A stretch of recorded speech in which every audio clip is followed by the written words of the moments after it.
getting in breaking inputs as we are learning that Pakistan will not travel to India for the upcoming hockey tournaments. This over security concerns. The government sources from Pakistan have told AFP that they do not wish to potentially jeopardize the lives of their players, and now this could also have an impact on Pakistan's hockey team. Let's quickly go across to Payal Mehta, who brings us those breaking inputs. Payal, what are you learning in terms of what has been the statement or the word coming out of Pakistan's sports ministry, and how will this impact Pakistan next year, especially in the Senior World Cup to be organized in Netherlands and Belgium? Well, there was a lot of sentiment within India, Akansha, that Pakistan should not be allowed to come to India because Pakistan has been leading India with terror all the time. But the Indian government took the opinion of not just the sports ministry but also the home ministry, which is of course responsible for the security apparatus, and of the MEA, given the fact that this is an international situation as well. Finally, it was decided that India would allow Pakistan to come because these are multilateral tournaments in which certain sanctions are also at stake, so nobody can actually call somebody out, probably work out these matches as well. But it seems that Pakistan is trying to mirror what India has really done in the past as well. And Pakistan is trying to take a high moral ground over saying they don't want to travel to India over security concerns. This is completely laughable because, India has been able to expose Pakistan before the world that Pakistan is a terror nation. Pakistan is an enemy nation where actually terrorists are allowed to really prosper. And remember, in the past, it's on sporting events, when the Sri Lankan team in the past has traveled to Pakistan for a series, they were in fact targeted by, certain elements as well. And the players managed to just escape, without any grave damage as well. So Pakistan has a lot of concerns to make. Pakistan is going around the world with a begging bowl, asking for tournaments to take place, asking for people to participate, in the sporting activities and other activities in the country. But here they are actually trying to tell the world that, we care about safety.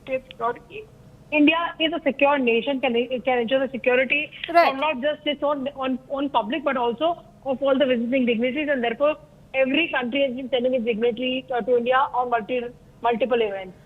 As reports are indicating, Payal, that this is also going to significantly impact Pakistan's own prospects at the World Cup in hockey next year.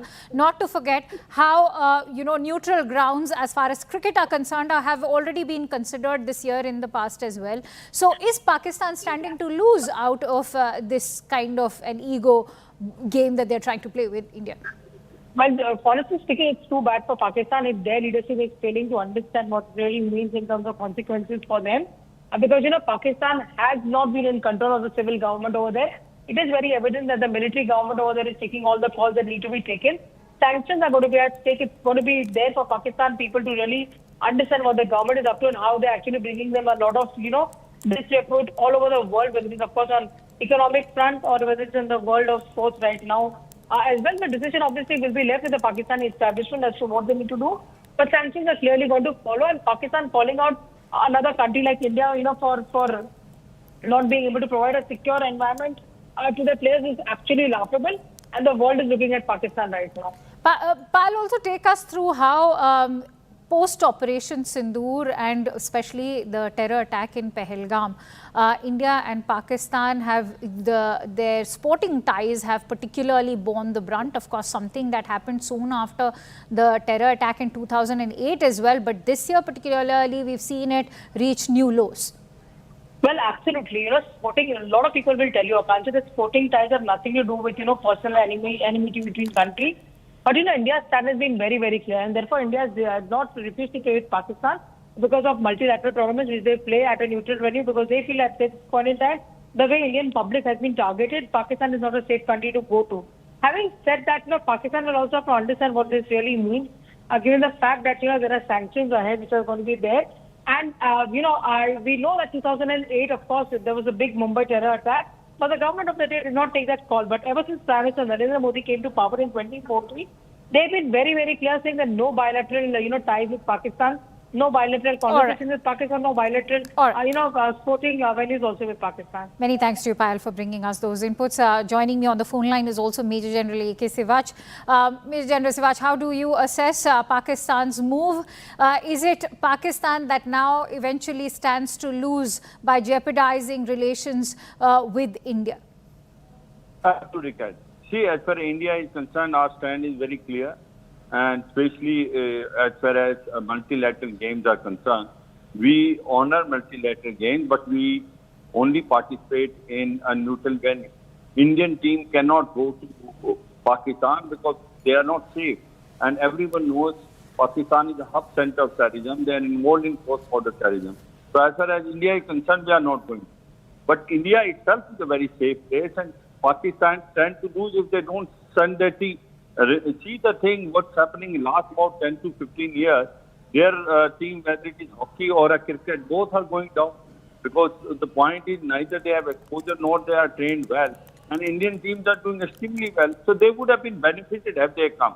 But it is a reaction because there is a public opinion in Pakistan. The Pakistan government does not know what to do and they have taken this action. I think this action will be negative as far as Pakistan is concerned. It doesn't make an impact on India. India is very clear that we will not change our stance. We will not have any bilateral series with Pakistan, whether it is hockey, whether it is a cricket. But as far as multilateral games are concerned, we are going to honor, provided they are in a neutral state. But Major General Sivach, also one very crucial point that stands out right now is that terrorism is not just taking a toll on bilateral ties between New Delhi and Islamabad. It's also taking a toll on Pakistan's own economy. As far as cricketing is concerned, see, they had to lose out to, say, a neutral ground like Dubai this year itself. They are now going to visit India for this hockey match, which is also going to impact the senior men's hockey match as far as next year's World Cup, which will be organized in Belgium and the Netherlands. So it is terrorism taking a toll on Pakistan's economy and, of course, its own sporting arena. Absolutely. Well said. See, there is no denying the fact Pakistan economy is now in shambles. They have a loan of almost $120 billion. They are in a debt trap with China.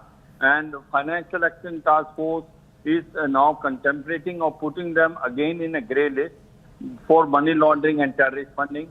And remember that if they have a tie with India as far as cricket is concerned, they stand to gain because as far as BCCI is there, out of 3/4 of the money of the ICC goes from the BCCI. Right. And there is a neutral place, or if they refuse to play both, whether it is hockey or cricket, that will further go down. They will not able to survive. And imagine the standard of these teams. You know, once upon a time, they used to be a workhorse both in cricket and hockey. Today, they don't stand anywhere.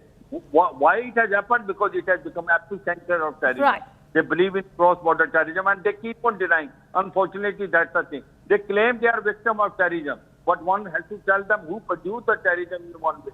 If they are victim of terrorism of Taliban Pakistan, who created Taliban? Sure. Pakistan.